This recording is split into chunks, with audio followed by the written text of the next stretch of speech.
미래에 대한 비전이 점점 강해지자 그 순간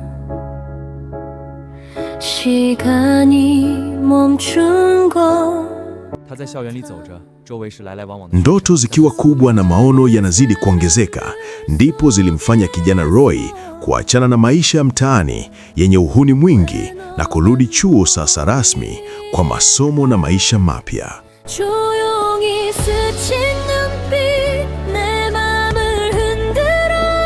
Ni jua tu, ipo siku moja nitakuona. Nimefurahi sana kwa kuja, sikutegemea Roy. Sasa unaona maisha yamebadilika na wewe umebadilika, umekuwa mtu mzuri sasa hivi.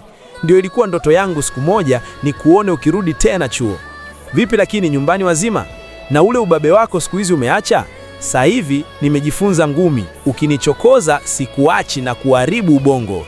Ujue siku hizi maisha yamekuwa ya juu sana, kila kitu kimepanda bei, tunaishi kwa tabu tu. Upande wa pili tunapata kumuona binti aitwage Hayun. Ni binti maarufu na mrembo akivutia chuoni. Mara Minjao anamuona mrembo huyo, wote kwa pamoja wanamwangalia, lakini Roy moyo wake umepata mshtuki kidogo baada ya kumuona Hayun, na bibie baada ya kumuona kijana handsome akaishiwa pozi. Alo. 그 순간 시간이 멈춘 것 수많은 사람들 속에서 왜 너만 보일까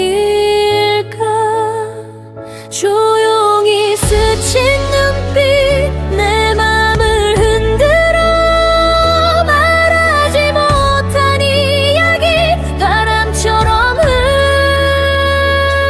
흘러가 너와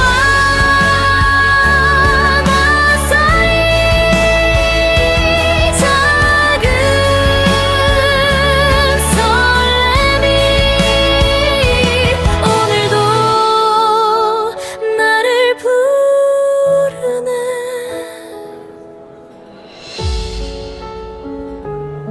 Je, unafikiri nini kitatokea katika mwendelezo wa simulizi hii nzuri ya kusisimua?